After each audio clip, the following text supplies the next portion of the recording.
Chers auditeurs de Radio Lorraine Enragée, amis de la Lorraine d'ici ou d'ailleurs, ici Perceval le Lorrain. Vous êtes à l'écoute du 3e épisode de Bienvenue en Postmodernité, l'émission qui vous fait découvrir les grandes lignes de force de cette nouvelle ère dans laquelle nous rentrons toujours plus en avant, l'ère postmoderne. Le monde moderne est mort, vive la postmodernité. Et c'est pour vous aider à la comprendre avec ses codes et ses enjeux et in fine à mieux y vivre que nous avons imaginé cette émission avec notre invité, professeur émérite de sociologie à la Sorbonne et qui nous fait le plaisir de nous accueillir à nouveau, Michel Maffesoli. Cher Michel, bonjour ou même bonsoir. Bonsoir.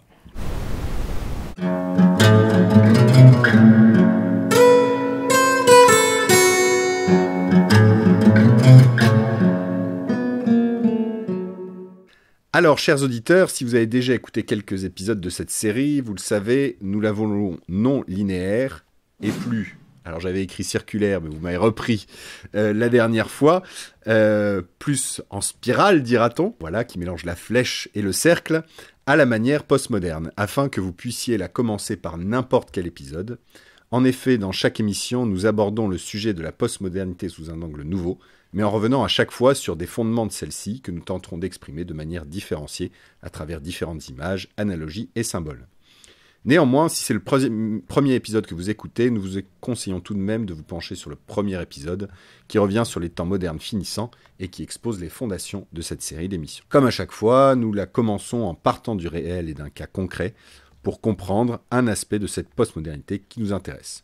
Cela peut être une expression ou un comportement répandu, un phénomène de société ou encore une œuvre artistique populaire. Aujourd'hui, partons d'une question que les journalistes posent désormais très souvent, comme une espèce de mantra, à un sportif après une victoire ou une défaite, à un artiste après la remise d'un prix ou au kidam sur un sujet de société.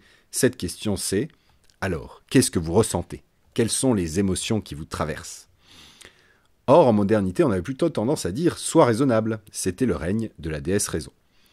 Alors, puisque vous nous avez appris qu'en postmodernité, il ne fallait pas poser la question « pourquoi » mais « comment », en observant la réalité, comment peut-on voir la fin du règne de la raison et la prédominance de l'émotionnel ? Alors, tout d'abord, ce mot émotionnel, il faut revenir un peu à la sémantique, toujours. Voilà. C'est un néologisme en français. Vous ne le trouverez pas dans le littré, il est employé fréquemment, mais c'est un néologisme. Et c'est un néologisme qui est emprunté à la langue philosophique allemande, nommément Max Weber, qui rend attentif à l'ambiance dans laquelle on baigne.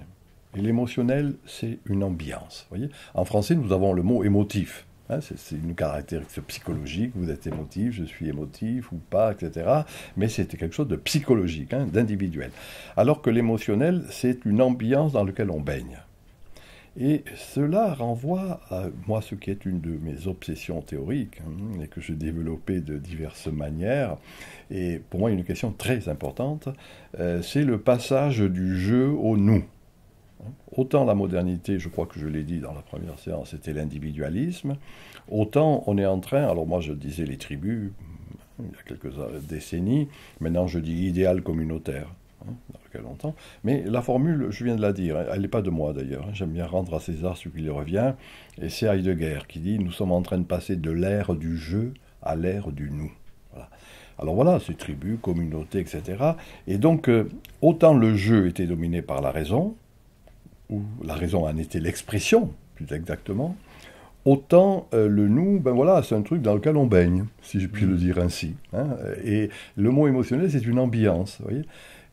On a du mal à traduire un mot important de la langue philosophique allemande qui est le Stimmung, qui est ambiance, etc. Mais ça a une connotation un peu faible en français, le mot. Tandis que dans la perspective de la philosophie ou sociologie allemande, telle que Max Weber l'a utilisé, c'est quelque chose qui nous enclôt. On est pris, en quelque sorte, dans ce Stimmung, et c'est ça, l'émotionnel. Voilà, en gros, quelque chose qui fait qu'on n'est plus enfermé dans la forteresse de son esprit. Ça, c'est Descartes, cogito ergo sum. Je pense donc je suis dans la forteresse de mon esprit. Mais ces jeunes générations ont une petite expression qui est très juste, qui me fait toujours rêver. Je m'éclate. Dans ce je m'éclate juvénile, il y a typiquement l'ambiance, il y a typiquement l'émotionnel. Il y a typiquement quelque chose que je ne vaux pas par moi-même. mais si je le dis de manière un peu soutenue, hein, je n'existe que par et dans l'esprit des autres. C'est intéressant de voir ces lois de l'imitation. Hein. Je m'habille comme ma tribu s'habille. Je parle comme ma tribu parle. Hein. J'ai les modes et les habitudes comme ceux qui me caractérisent, ceux dans la communauté dans laquelle je suis. Si je puis encore dire un mot, vous me coupez quand vous voulez. Je vous laisse. Il est un concept très très intéressant de saint Thomas d'Aquin, qui a malheureusement été rapté par des sociologues contemporains d'une manière un peu comme des escrocs, mais c'est le concept d'habitus. Saint Thomas traduit en latin habitus une vieille notion, enfin un concept important d'Aristote qui est exis, peu importe. L'habitus, saint Thomas montre bien que le clerc du quartier latin, qui était là, à la Sorbonne, avait des habits et des habitudes. C'est ça l'habitus, hein, c'est en fonction du lieu. Le juriste de la cité, quelques centaines de mètres un peu plus bas, avait des habits et des habitudes qui étaient les siennes. Eh bien, voyez, c'est ça l'émotionnel. Hein, c'est-à-dire que dans le fond, on est pris dans un habitus. Hein, on est, encore une fois, je dis, c'est une manière de parler, hein, habit et habitude. Hein, c'est-à-dire, dans le fond, quelque chose qui fait que, en fonction du lieu, eh bien, on fait tous pareil. Hein, et de fait, les étudiants, il y a des très belles pages du Moyen-Âge où les bistrots, la vie en commun qui était celle de ces étudiants du quartier latin, vous voyez, tout cela, voilà l'habitude, voilà l'émotionnel.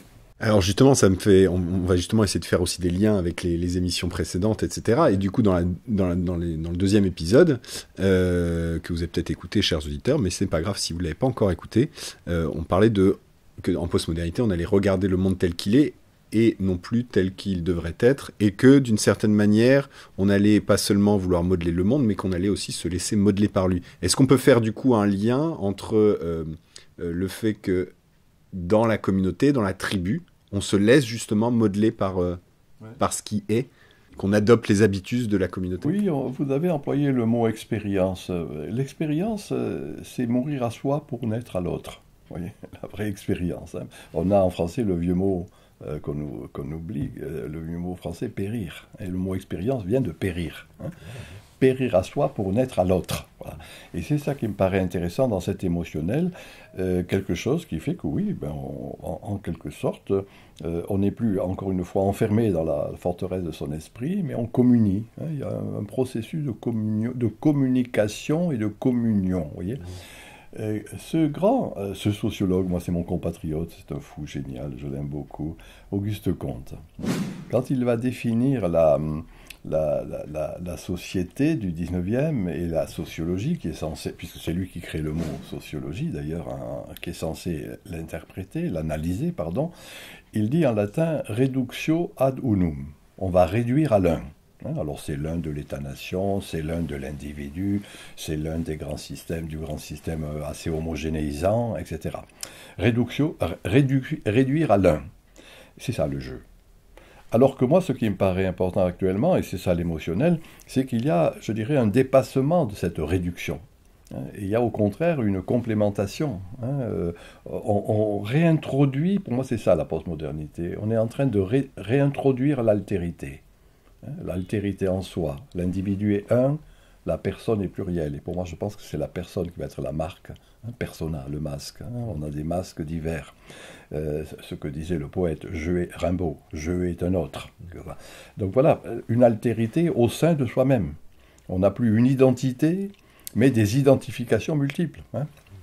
Je peux être maintenant le professeur Bonchic-Bongenre avec la vêture qui est celle du professeur Bonchic-Bongenre et demain aller traîner dans des boîtes malfamées de tel endroit avec une autre vêture, par exemple. Vous voyez, donc c'est ça, des identifications multiples.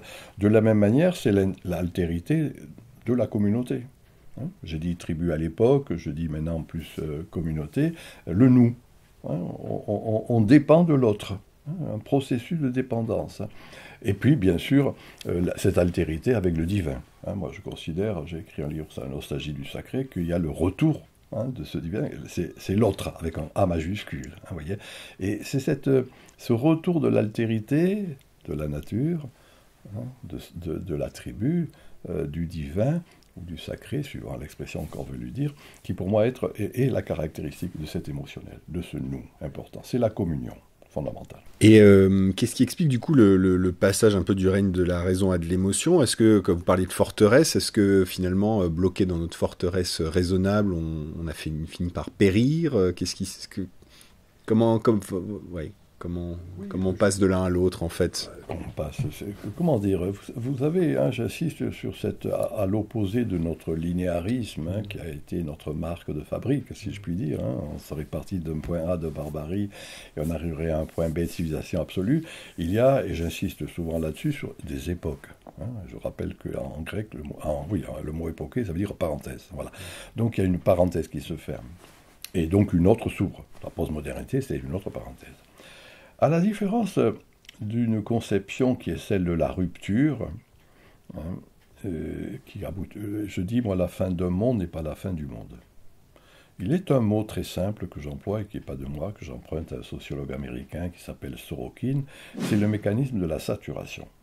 Et la saturation, quand Sorokin parle de ce processus, il est un spécialiste de la culture, il dit les diverses molécules, en chimie, les diverses molécules qui composent un corps donné ne peuvent plus rester ensemble. Fatigue, usure, déstructuration de ce corps. Je crois que vous en parlez justement dans la première émission, il me semble. Ah ben oui, c'est justement. Mais redites-le du coup, c'est intéressant de le voir. C'est important, voyez, c'est un mot très simple, mais en effet. Et l'idée de saturation, c'est pour éviter de dire tout fout le camp, où il n'y a plus de monde. C'est à partir de ces molécules qui rentrent dans une autre composition. Voilà. Et pour moi, voilà ma réponse, quand vous dites comment ça va se passer. Eh bien, c'est une décadence et une renaissance. Okay. Tout simplement. Pour le dire simplement. Et que quand on regarde chaque 3-4 siècles, il y a la décadence d'une manière d'être et en même temps la renaissance d'une autre manière d'être, je me fais bien comprendre, à partir de ce qui cesse.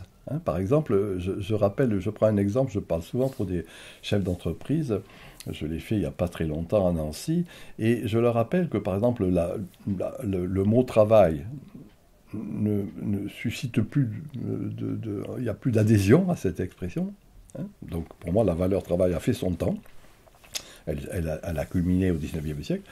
Par contre, l'idée de création, vous allez mobiliser de l'énergie juvénile sur cette idée de création. Voilà, vous voyez la saturation. C'est-à-dire, oui, quelque chose cesse, valeur travail, et en même temps, quelque chose renaît. Une conception beaucoup plus large de l'action sur le monde, sur soi-même, etc. Voilà, on pourrait prendre des quantités d'exemples en ce sens, montrant comment quelque chose se sature et quelque chose renaît à partir de ce qui se sature. Disons-le très simplement, quand on regarde nombre de villes européennes, je pense à Rome en particulier, c'est à partir des pierres des temples qu'on va faire les églises, par exemple, vous voyez, pour le dire très très simplement. C'est ça le processus de saturation. Qui dit raison dit vérité. La modernité avait un rapport particulier à ce que l'on appelle la vérité. Une vérité est donc à conquérir par la raison. Vous dites que le passage de la modernité à la postmodernité, c'est le passage de la vérité une à la vérité multiple, du substantialisme au relativisme. Est-ce que vous pouvez développer cette affirmation? Et alors, a priori, vous n'aimez pas beaucoup affirmer, donc je reprends ce que je dis pour vous développer cette intuition, dira-t-on, et nous dire concrètement qu'est-ce que ça va changer dans nos vies. J'ai pas envie de dire ce qui va changer dans nos vies. Je vous l'ai dit, moi, je ne suis pas un politique, je suis pas un moraliste. Je me contente de renifler ce qui est en gestation. Voilà. Avec ce que je vous ai dit, ce rapport un peu facile qui est le mien depuis de longues années, qui est de dire le voyeur peut être un voyant. Si je sais voir que je serai un voyant, etc. Alors, en effet, ce qui a été la grande marque de la modernité, vous avez compris, au XVIIe siècle, le cartésianisme, XVIIIe siècle, philosophie des Lumières, XIXe siècle, la systématisation. Michel Foucault, qui a fait cette gradation, montre bien en quelque sorte comment cela s'élabore. Et ce qui est très important dans ce moment, pour la méthode, dans le sens, je rappelle l'étymologique du terme, métaodos, la mise en chemin de ce processus, c'est la vérité. Il y a une vérité. un penseur allemand qui m'inspire beaucoup, qui s'appelle Walter Benjamin, traduisant ce qui était en geste, enfin, comment s'est élaboré ce processus, dit « la vérité ne nous échappera pas ». Vous voyez, expression ironique sous sa plume, hein, mais pour moi, c'était dans les thèses sur l'histoire de Walter Benjamin, « la vérité ne nous échappera pas ». Et de fait, ce qui s'est élaboré en particulier au XVIIIe siècle, c'est bien cette conception de la vérité une, hein, qui était, dans le fond, ce qui a été le fil rouge de tous les grands systèmes sociaux qui se sont élaborés au XIXe siècle par après. Bien. Alors, moi, je considère que on est en train, comme je disais tout à l'heure, le passage de l'individu un à la personne plurielle, hein, je est un autre rimbaldien, hein, de Rimbaud. De la même manière, ce qui, de mon point de vue, est là une structure anthropologique, si je reprends l'expression de mon maître Gilbert Durand, il y a ce pluralisme de la vérité. Hein, des petites vérités et pas la vérité avec un grand V. Et dans mes essais, souvent, je mets vérité avec un grand V et je mets, pour dire un peu ce qu'était la modernité, et vérité avec un petit V pour dire un peu cette dimension qui est là. Alors, vous voyez, pour bien me faire comprendre, je vous ai dit tout à l'heure qu'il y avait retour d'éléments que l'on avait cru dépasser. Pour tout vous avouer, je m'inspire de ce philosophe russe qui s'appelle Nicolas Berdaïev et qui a écrit ce livre que j'aurais aimé écrire, qui s'appelle Le Nouveau Moyen-Âge. Vous voyez, donc, j'ose pas trop le dire, mais fondamentalement, je pense que cela est en jeu, c'est un nouveau Moyen-Âge. Alors, un auteur qui m'inspire beaucoup, qui s'appelle Abélard, hein, vous connaissez Pierre Abélard, qui a été le grand penseur du XIIe siècle, hein, préfigurant saint Thomas d'Aquin à bien des égards. Son livre majeur s'appelle Sic et Non, hein, oui et non, voyez, et il montre qu'il y a un processus d'interaction, quelque chose de cet ordre. Donc non pas une vérité unique, mais des confrontations entre des éléments divers de la réalité. Et alors, il a une phrase, je n'arriverai pas là maintenant, je la traduis du latin en français, il dit « Ce n'est pas la vérité qui nous préoccupe, c'est le vraisemblable ». Du passage de la vérité au vraisemblable. Voilà un peu ma position. Vous voyez, c'est-à-dire là. Après cet auteur, un auteur du XIVe siècle qui s'appelle le cardinal Nicolas de Cuse, qui est pour moi un grand penseur, qui écrit un livre que je conseille, qui s'appelle De la docte ignorance. De la docte ignorance. Et dans ce livre, le fil rouge de ce livre et de son œuvre en général, d'ailleurs, c'est en latin coincidentia oppositorum. La coïncidence des choses opposées. Voyez.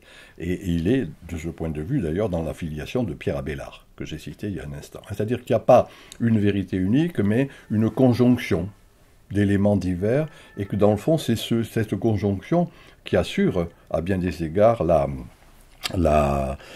tenue d'une société.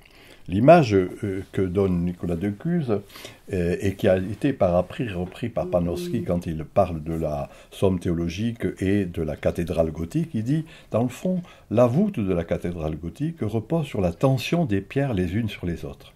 Et c'est la tension des pierres les unes sur les autres qui assure sur la longue durée la tenue de la cathédrale. Voilà un peu ce qu'est, vous voyez, cette relativisation de la vérité unique en petite vérité tensionnelle, hein, et cette idée de Abélard, sic et non. Et c'est ce qui aboutit au mot que vous avez employé tout au début, relativisme. En français, maintenant, quand on dit relativisme, c'est tout fout le camp, ils n'ont plus de valeur. Hein, c'est la fin de l'esprit, si je puis dire.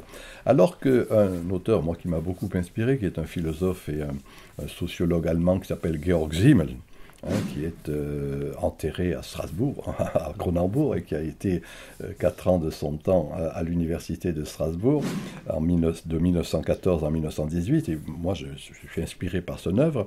Il montre bien que la vérité, le relativisme, c'est pas la négation de toute pensée, c'est, dit-il, la relativisation de la vérité une et la mise en relation de ces vérités les unes par rapport aux autres. Hein, vous voyez, c'est ça le relativisme. Relativisation, mise en relation. Et pour tout vous avouer, j'ai eu 2 discussions avec celui qui est pour moi un grand pape, Benoît XVI. J'allais le citer, c'est marrant. Voilà, Logos et Dialogos. Oui, mais c'est lui qui m'avait convoqué. Il m'avait invité à Rome pour parler. Il critiquait, il avait lu mon livre La connaissance ordinaire, où je fais un chapitre sur le relativisme. Il avait lu en allemand ce livre. Et il a tenu à me voir, hein, on a discuté 2 fois de suite, on a eu de longues conversations où il voulait me critiquer sur le relativisme, et je lui ai rappelé ce que je viens de vous dire, Simmel. Et donc la seconde fois, il avait lu Simmel. Et de ce point de vue, il avait nuancé sa critique qu'il me portait. Vous avez compris, pour moi c'est ça, voilà. Non pas la vérité une, mais des vérités plurielles, coincidentia oppositorum, hein, conjonction des choses opposées, et puis cela aboutit à cette belle idée du relativisme qui, pour moi, va être un des grands éléments de la postmodernité. Donc si j'ai bien compris, dans le monde postmoderne, il faudra renoncer à, entre guillemets, faire entendre raison à quelqu'un. Mais est-ce que ça veut dire du coup que, en fait, chacun aura sa vérité ? Est-ce que c'est possible de faire société sans vérité commune ? C'est le problème que nous vivons actuellement. Moi je dis, on est dans un moment où au-delà de la formule de Comte réductio ad unum, il va falloir penser la vie sociale en termes de mosaïque. C'est ça que j'appelle l'idéal communautaire en gestation. La mosaïque. Chaque pièce garde sa structure, sa couleur, sa configuration, et pourtant il y a une cohésion.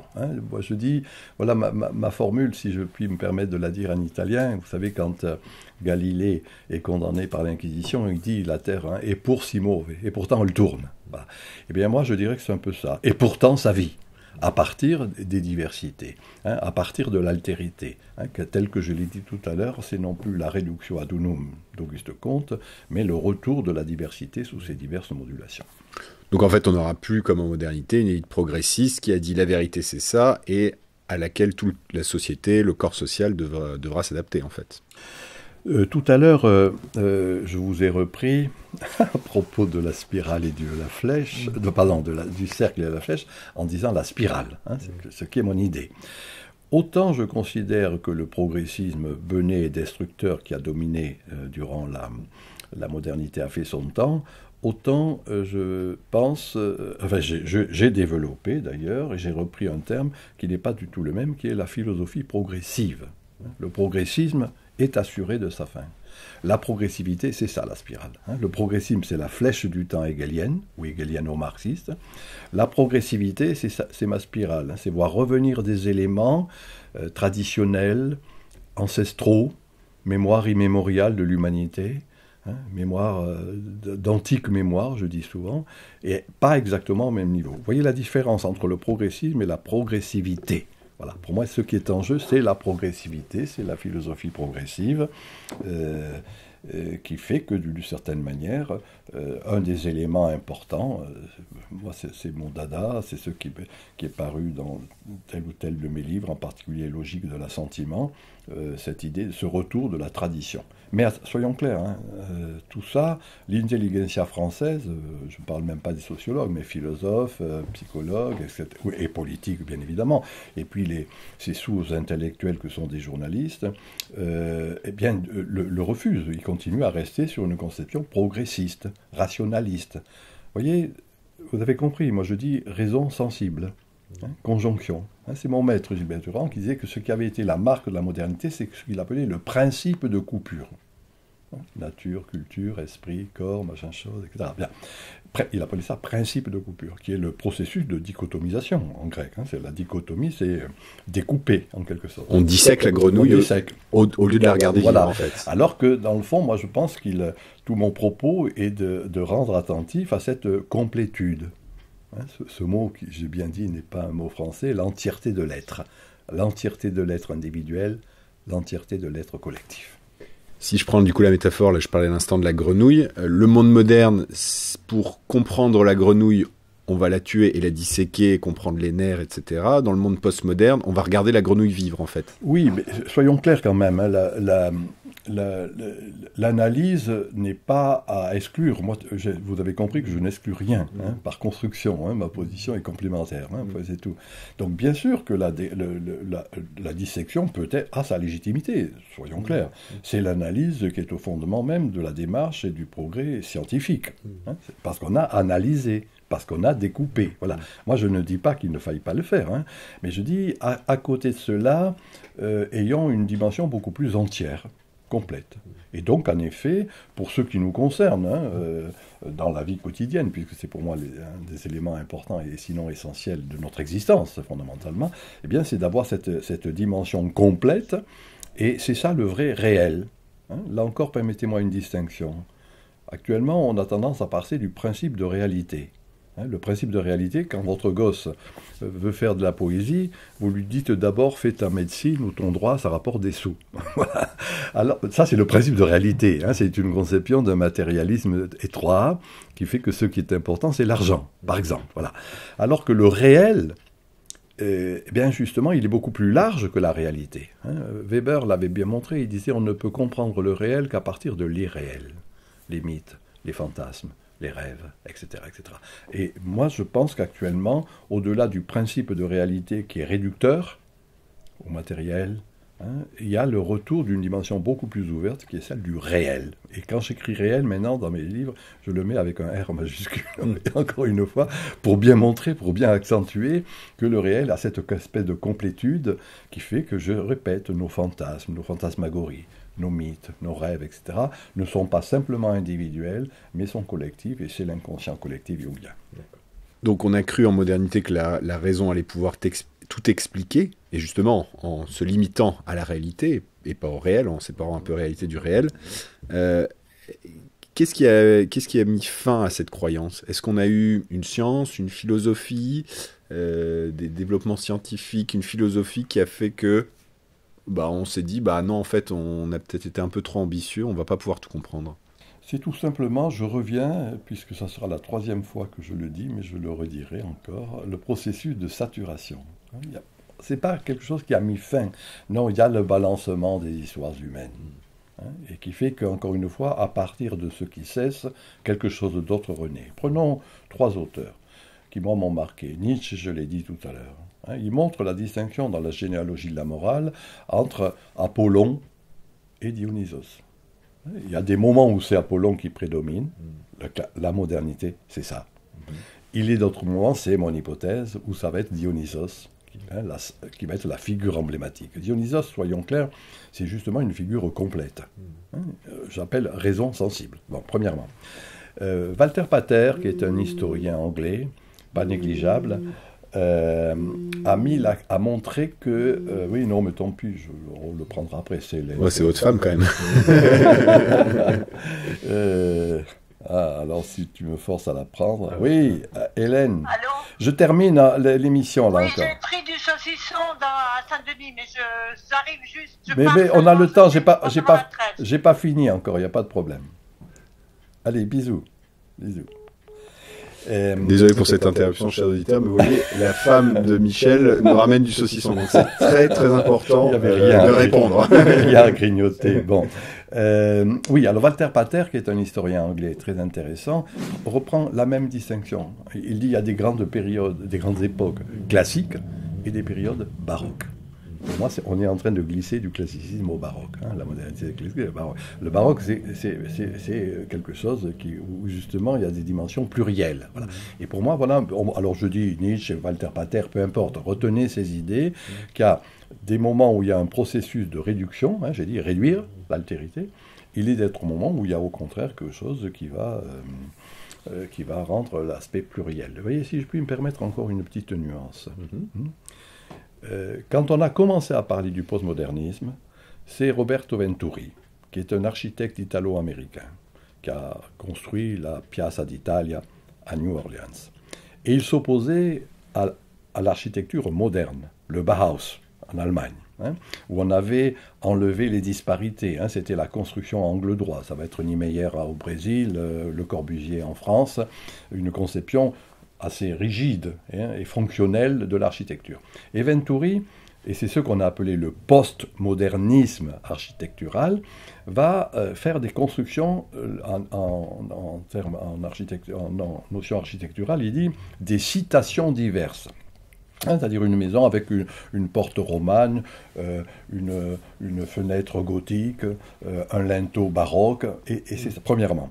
Deuxièmement, ces citations il les prend en Italie, c'était pour la communauté italo-américaine, à Venise, à Padoue, à Florence, etc., avec un mot très fort, il dit un processus d'anamnèse, c'est-à-dire souviens-toi d'où tu viens.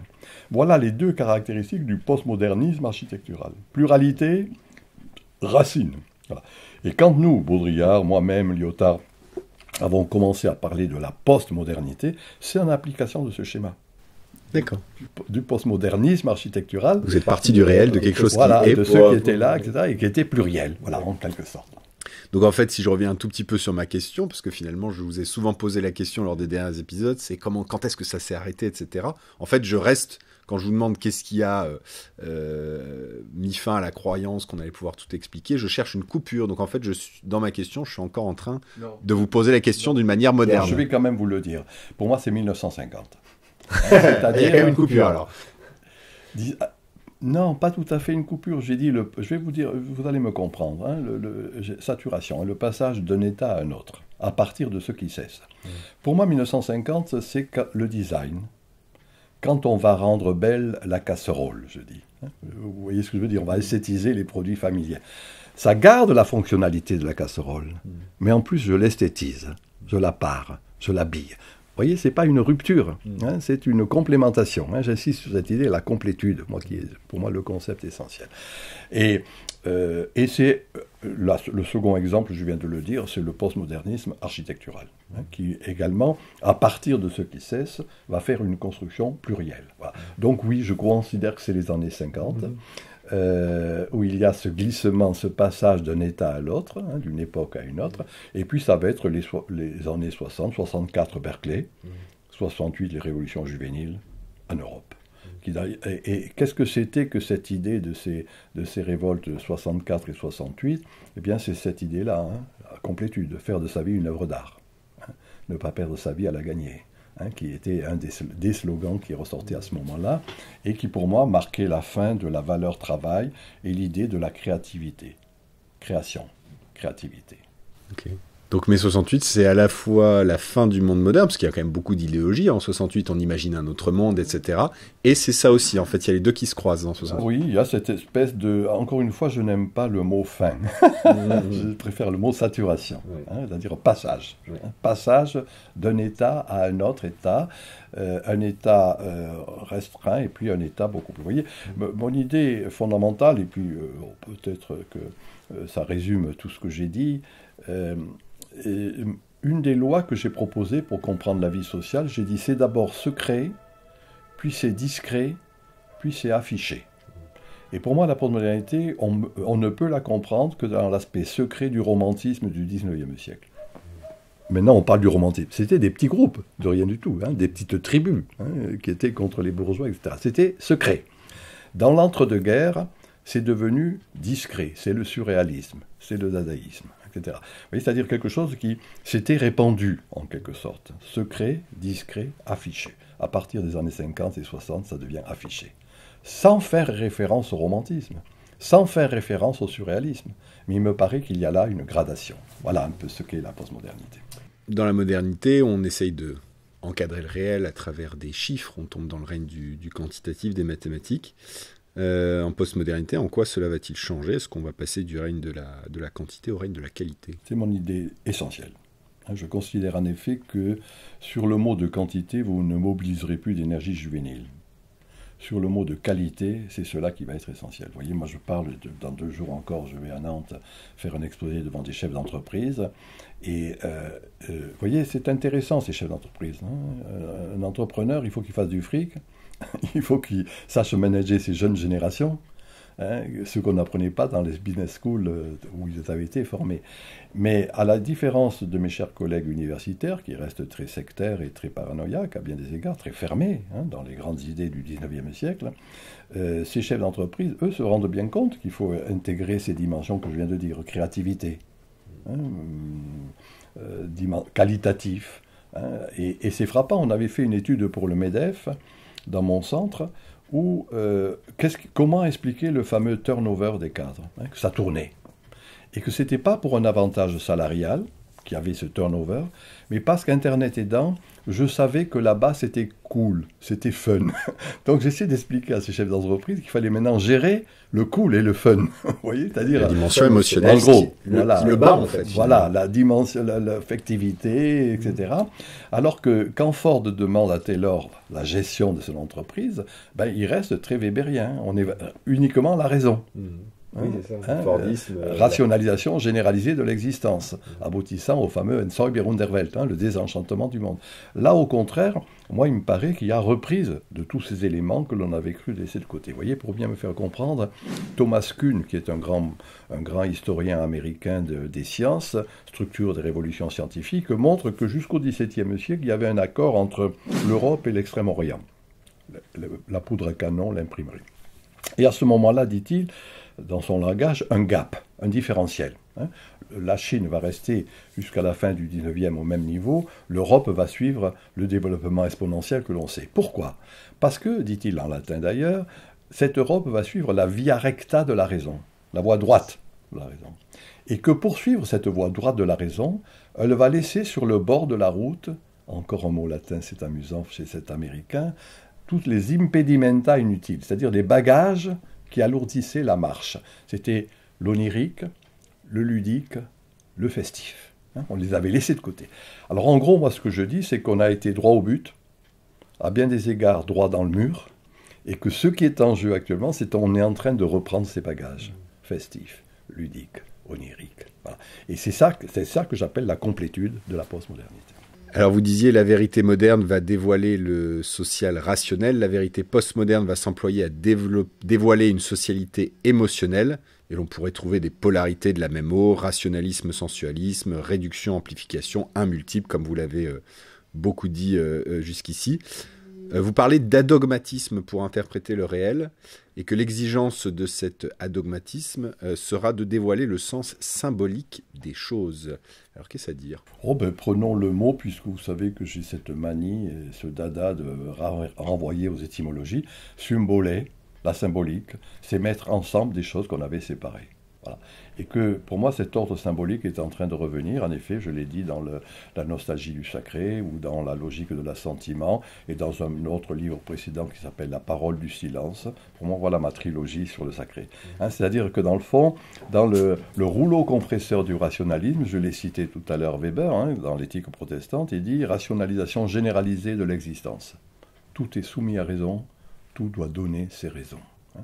Il montre même, en s'amusant, que d'une certaine manière, la psychanalyse va même rationaliser la sexualité. Il faut donner les raisons de ce qu'on fait. On ne couche pas ensemble pour coucher, uniquement pour des problèmes physiques, mais il faut le justifier rationnellement. Voilà.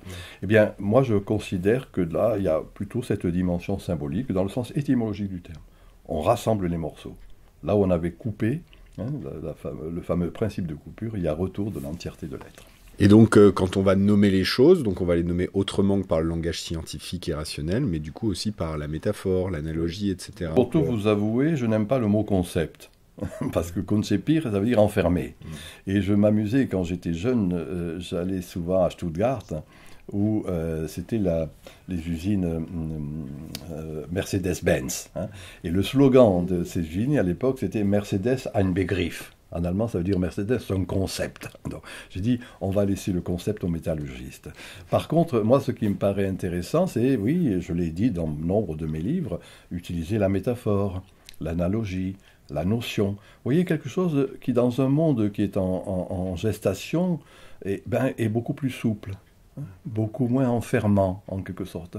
Ce que j'ai appelé tout à l'heure l'attitude métanoïaque, un processus d'accompagnement de ce qui est. Et c'est ça le vrai respect que l'on a au réel. C'est ça le respect que l'on a à ces éléments de la culture. Manger, s'habiller, habiter, vous voyez, des choses simples comme ça. Voilà, et c'est ça que j'appelle depuis tout à l'heure la complétude. Et alors si on prend un exemple concret, comment est-ce que vous prenez un objet, n'importe lequel, soit un phénomène de société, ce que vous voulez, et décrivez-le autrement que par la simple raison. Il se trouve que j'aime beaucoup le vin, par exemple. Ouais. On a montré, et je le dis, et je l'ai même écrit dans un des chapitres de mon livre sur Dionysos, que le vin, on le parlait. on le goûtait, on le parlait. Et que voilà une dimension concrète. Quand je goûte le vin, il arrive d'abord dans le palais, puis il arrive à la gorge, c'est l'arôme de réduction. Oui, et on va en parler entre nous. Hein. Ah oui, ce vin a tel arôme de réduction, ce vin me fait penser à telle fleur, telle plante, etc., etc. Voilà une manière concrète de parler d'un élément réel. Hein, de ça. Qu'est-ce que ça veut dire, encore une fois, puisque vous m'embêtez avec vos questions qu'est-ce que veut dire le mot concret en latin? Cum crescere, ça veut dire croître avec. Hein, et revenir au concret, c'est croître avec ce qui est là. Voilà.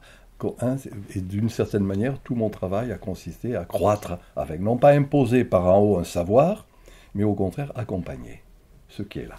Ma dernière question, qui va un peu sortir mais pas complètement de tout ce qu'on a dit, mais qui va essayer de faire un pas de côté. Vous disiez, on passe de la vérité une à la vérité multiple. Or, je crois savoir que vous avez quand même la foi. Comment, en tant que chrétien et croyant à un Dieu unique, vous pouvez dire que la vérité n'est plus éternelle? Alors, très précisément, qu'est-ce que c'est que le catholicisme? C'est tout simplement la transcendance immanente. Pour le dire en des termes très simples, c'est le mystère de l'incarnation. Et que c'est un très beau mystère, ce mystère de l'incarnation, c'est-à-dire que c'est une spécificité que la protestantisation du monde ne comprend pas ou ne veut pas comprendre. C'est le Dieu qui se fait homme, tout simplement, oui, qui se fait chair. Et c'est amusant parce que quand Merleau-Ponty parle de la chair du monde, eh bien, il reprend cette idée de... Il faut arrêter là. Il reprend cette idée d'incarnation. Voilà. Et pour moi, c'est ce mystère d'incarnation qui est une espèce de transcendance immanente. Je me fais bien comprendre? Bah, je sais pas. Mais si, la transcendance devient immanente. Elle s'inscrit dans la vie que nous vivons avec d'autres, ici et maintenant. Voilà. Et je pense que c'est une des belles idées, une des belles théories du catholicisme, qui est sa spécificité, sa particularité. Donc la vérité s'incarne. S'incarne, l'incarnation. Dieu s'incarne. Voilà. Et que moi, donc on peut encore croire à cette vérité-là, alors? Oui, elle rentre pas en contradiction avec les vérités multiples. Elle va s'exprimer au travers d'autres manières, des manières différentes. Je vais vous donner un exemple, puisque vous m'embêtez. Et après, on arrête, promis. Par exemple, les théoriciens, il y a un théologien de Strasbourg qui a beaucoup travaillé là-dessus, un théologien catholique de Strasbourg, montrant, et moi je l'ai connu dans ma jeunesse, par exemple, la liturgie, je veux dire la liturgie traditionnelle, où il y avait le latin, etc., il y avait des quantités de spécificités, c'est-à-dire que Lyon il y avait des spécificités dans la liturgie lyonnaise. Milan, c'était pareil, vous voyez. Donc il y avait à la fois quelque chose qui était général, et en même temps des concrétisations. Voilà ce qu'est la transcendance immanente. C'est-à-dire que ce n'est pas la réduction ad unum, cette réduction à l'un, mais quelque chose qui fait qu'il peut y avoir diversité. Il y a deux mots de la théologie médiévale que je vous livre, on termine là-dessus. Encore une fois, saint Thomas d'Aquin, c'est l'unité et l'unicité. L'unité, c'est le cercle fermé. C'est la vérité une. L'unicité, c'était un cercle en pointillé, comme ça. Vous voyez, chaque... Chers auditeurs, vous le verrez très bien à l'écran. Il y a les séquences qui sont là, et chaque séquence garde sa spécificité. Et c'est un cercle en pointillé. Voilà, et c'est saint Thomas qui développe ça, et une des expressions de cela, c'est le mystère de la Trinité. Le mystère de la Trinité, c'est un Dieu en 3 personnes. Donc l'un et le multiple se conjuguent. C'est merveilleux. Merci beaucoup, cher Michel. Alors vous l'avez bien compris, nous sommes passés du règne de la raison à celui de l'émotion, mais est-ce que vraiment on peut faire ce genre de coupure? C'est un peu les deux, la raison sensible, l'union des deux qui se fait en ce moment. La vérité une à la vérité multiple, mais encore une fois, elles peuvent se conjuguer. Du quantitatif au qualitatif, la création qui prend la place de la valeur travail. Vous l'avez compris, la postmodernité est pleine de surprises et pleine de transitions. Et comme vous le savez, chers amis, en postmodernité plus que jamais, la vie commence toujours demain et peut-être même déjà aujourd'hui. À bientôt!